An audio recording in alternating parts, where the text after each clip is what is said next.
Hello बच्चों, आपका हमारे चैनल हिंदी वाणी में स्वागत है। पिछले भाग में हमने पढ़ा था कक्षा 9वीं की पाठ्यपुस्तक क्षितिज का काव्यखंड का पहला पाठ। पुस्तक में दिए गए क्रमानुसार यह 9वां पाठ है। इसमें साखियाँ एवं शब्द दिए गए हैं जिनके रचयिता कबीरदास जी हैं। कबीरदास जी ने दोहों के द्वारा मानव को कुछ शिक्षाएं देने का प्रयास किया गया है तथा उन्होंने बताया है कि जीव रूपी हंस मुक्ति रूपी मोती चुग रहा है, यानी हमारी जो आत्मा है वह एक हंस के समान है जो इस भव सागर से पार हो जाना चाहती है और वह मुक्ति रूपी मोती चुग रही है। कबीरदास जी ने अनेक शिक्षाएं इन पदों के माध्यम से मनुष्य को देने का प्रयास किया है तथा मानव का जो जीवन का अंतिम लक्ष्य है वह मोक्ष बताया है। कबीरदास जी ने स्पष्ट शब्दों में बताया है कि हमें कभी भी किसी भी धर्म को छोटा या बड़ा नहीं समझना चाहिए तथा उच्च कुल में जन्म लेने से ही नहीं अपितु अच्छे कार्य करने से व्यक्ति महान या ऊंचा बनता है। बुरे कर्म करने वाला ऊंचे कुल में पैदा हुआ व्यक्ति भी बुरा ही कहलाता है। कहने का भाव यह है कि कोई भी व्यक्ति अपने कार्यों के आधार पर ही अच्छा या बुरा कहलाता है, कुल के आधार पर नहीं। इसके अतिरिक्त कबीरदास जी ने बताया है कि हमें पक्ष और विपक्ष के विवाद में पड़कर भगवान को नहीं भूलना चाहिए तथा निरपेक्ष होकर सभी धर्मों को एक समान मानना चाहिए। जो इस प्रकार के विचार रखता है वही सच्चा संत है, यानी कोई भी धर्म छोटा या बड़ा नहीं है तथा ईश्वर कण कण में समाया हुआ है। हमें उसके वास्तविक रूप को देखना चाहिए तथा भगवान हर व्यक्ति में वास करते हैं। उसे हमें ढूंढने के लिए कहीं बाहर किसी तीर्थ स्थान पर या किसी मंदिर मस्जिद में जाने की आवश्यकता नहीं है, बल्कि हम सहजता से ही भगवान को प्राप्त कर सकते हैं और इस सृष्टि के कण कण में भगवान के दर्शन कर सकते हैं। आज इस भाग में हम इस पाठ से लिए गए अभ्यास के प्रश्नोत्तर पढ़ेंगे। हमारा पहला प्रश्न है, मानसरोवर से कवि का क्या आशय है? उत्तर है, मानसरोवर के दो अर्थ हैं। एक पवित्र सरोवर जिसमें हंस विहार करते हैं और दूसरा पवित्र मन या मानस। प्रश्न 2, कवि ने सच्चे प्रेम की क्या कसौटी बताई है? उत्तर है, कवि ने सच्चे प्रेम की कसौटी यह बताई है कि उसका मन विकारों से दूर तथा पवित्र होता है। इस पवित्रता का असर मिलने वाले व्यक्ति पर पड़ता है। ऐसे प्रेमी से मिलने पर मन की पवित्रता तथा सारे पाप नष्ट हो जाते हैं। सच्चा प्रेमी वही है जो ईश्वर से सच्चा प्रेम करता है तथा उसका मन सभी प्रकार की बुराइयों से दूर रहता है। प्रश्न 3, तीसरे दोहे में कवि ने किस प्रकार के ज्ञान को महत्व दिया है? उत्तर है, इस दोहे में अनुभव से प्राप्त आध्यात्मिक ज्ञान को ही महत्व दिया गया है। प्रश्न 4, इस संसार में सच्चा संत कौन कहलाता है?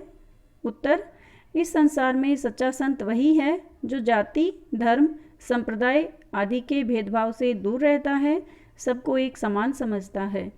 तर्क वितर्क, वैर विरोध और राम रहीम के चक्कर में पड़े बिना प्रभु की सच्ची भक्ति करने वाला व्यक्ति ही सच्चा संत कहलाता है।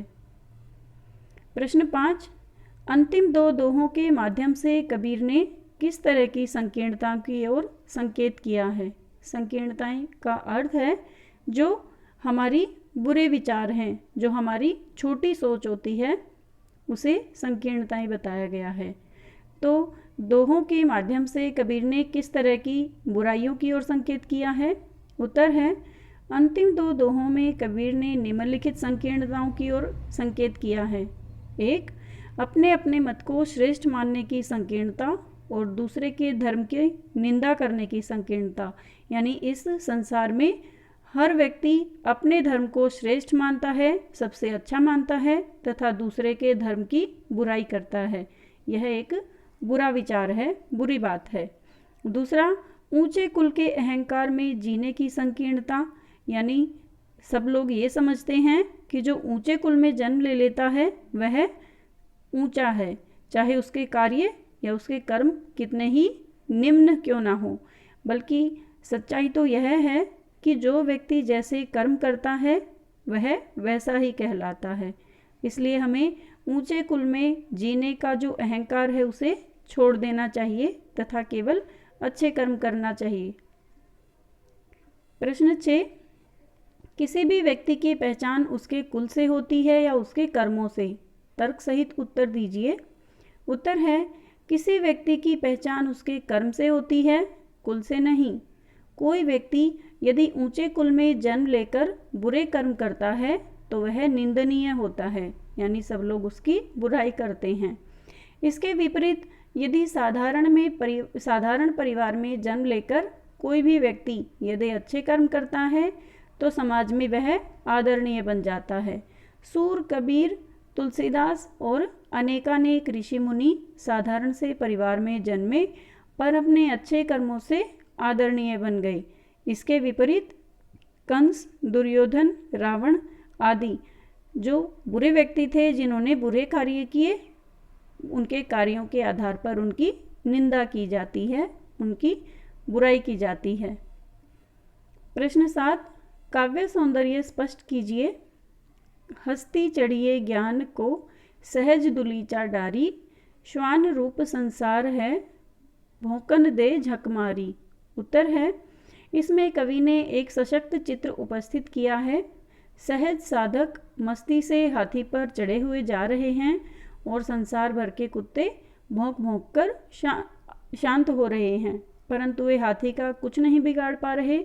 यह चित्र निंदकों पर व्यंग्य है और साधकों के लिए प्रेरणा है, यानी हमें ज्ञान रूपी हाथी पर निश्चिंत होकर सवार हो जाना चाहिए, अर्थात हमें अपनी साधना में लीन रहना चाहिए और यह संसार कुत्ते की तरह भौंक भौंक कर शांत हो जाता है अपने आप। यानी जो अपना कार्य करता है उसकी बाकी जो संसार के दूसरे व्यक्ति हैं वो बुराई भी करते हैं और कुछ कुछ बुरी बुरी बातें भी कहते हैं, लेकिन जो सच्चा साधक है, जो भगवान का सच्चा भक्त है, वह ज्ञान प्राप्त कर लेने के बाद अपने निंदकों पर ध्यान नहीं देता या अपनी बुराई करने वाले व्यक्तियों पर ध्यान नहीं देता और दूसरे साधकों के लिए प्रेरणा का स्रोत बन जाता है।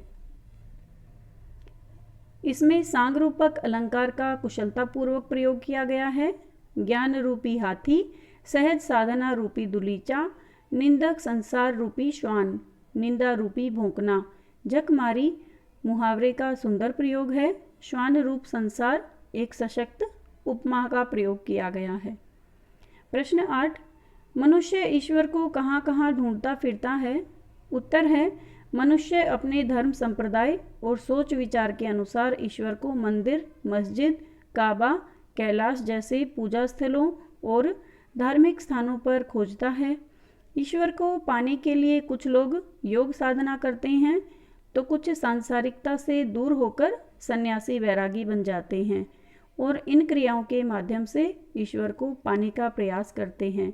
यानी संसार में रहने वाले जो लोग हैं वो या तो तीर्थ स्थानों पर जाते हैं या सांसारिकता से दूर होकर संन्यास धारण कर लेते हैं और इन दोनों प्रक्रियाओं के माध्यम से भगवान का साक्षात करने का प्रयास करते हैं। प्रश्न 9, कबीर ने ईश्वर प्राप्ति के लिए किन प्रचलित विश्वासों का खंडन किया है? उत्तर है, कबीर ने ईश्वर प्राप्ति के लिए प्रचलित विश्वासों का खंडन किया है। उनके अनुसार ईश्वर न तो मंदिर में है और ना ही मस्जिद में, न काबा में है और ना कैलाश जैसे तीर्थ स्थानों की यात्रा में। ईश्वर को हम कर्म कांडों से प्राप्त नहीं कर सकते, न ही योग साधना से, न वैरागी बनने से। ये सब ऊपरी दिखावे हैं, ढोंग हैं। इन सब में मन लगाना व्यर्थ है, जबकि हम भगवान को केवल सच्ची साधना से ही या मध्यम मार्ग अपनाकर प्राप्त कर सकते हैं।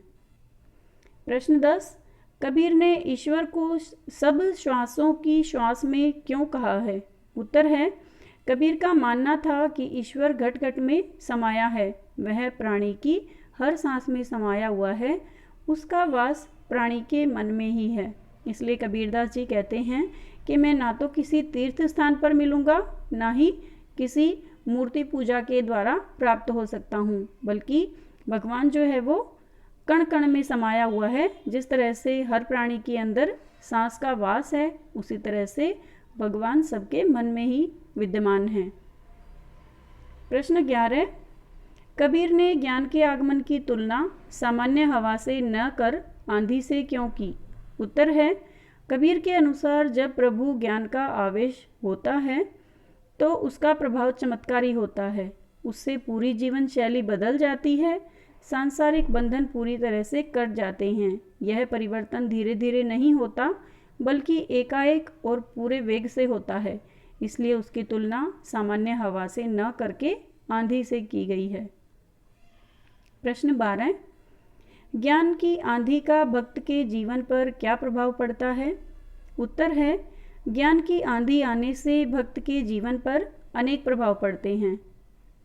1, भक्त के मन पर छाया अज्ञानता का भ्रम दूर हो जाता है।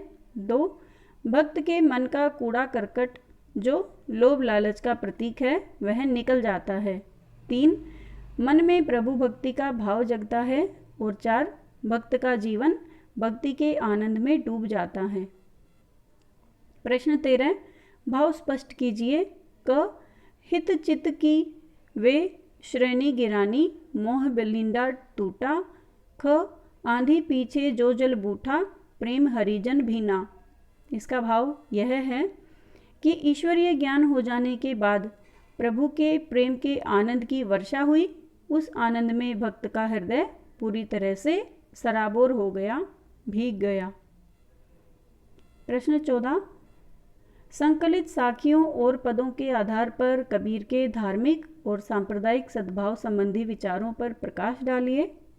उत्तर है, पाठ में संकलित साखियों से ज्ञात होता है कि कबीर समाज में फैले जाति धर्म के झगड़े, ऊंच नीच की भावना, हिंदू मनुष्य का हिंदू मुस्लिम में विभाजन आदि से मुक्त समाज देखना चाहते थे।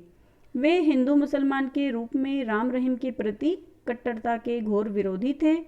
वे समाज में सांप्रदायिक सद्भाव देखना चाहते थे, यानी कबीरदास जी चाहते थे कि हिंदू और मुसलमान अलग अलग धर्म हैं, लेकिन उन धर्मों के लोगों के बीच में भी बहुत अधिक भेदभाव है, सामाजिक दूरी है, तो ये नहीं होना चाहिए तथा हिंदू मुस्लिम सिख ईसाई सभी धर्मों के लोगों को आपस में मिलजुल कर रहना चाहिए तथा एक दूसरे धर्म का सम्मान भी करना चाहिए। वे समाज में सांप्रदायिक सद्भाव देखना चाहते थे। कबीर चाहते थे कि समाज को कुरीतियों से मुक्ति मिले। इसके अलावा उन्होंने ऊंचे कुल में जन्म लेने की बजाय साधारण कुल में जन्म लेकर अच्छे कार्य करने को श्रेयस्कर माना है। कबीरदास ने माना है कि हमें केवल ऊंचे कुल में होने का गर्व नहीं होना चाहिए, क्योंकि केवल ऊंचे कुल में जन्म लेने से ही व्यक्ति महान नहीं बन जाता, बल्कि उसे अच्छे कार्य करने चाहिए। इसीलिए कहा जाता है कि निम्न कुल में जन्म लेकर भी यदि व्यक्ति अच्छे कार्य करता है तो सब उसकी प्रशंसा करते हैं। वही व्यक्ति अच्छा कहलाता है जो अच्छे कार्य करता है। उम्मीद है बच्चों आपको अभ्यास के ये प्रश्नोत्तर समझ में आ गए होंगे। यदि आपको यह वीडियो अच्छा लगा तो आप इसे अपने दोस्तों के साथ ज़रूर शेयर करें, और यदि कोई सुझाव देना चाहते हैं तो आप हमें कमेंट करके बता सकते हैं। धन्यवाद।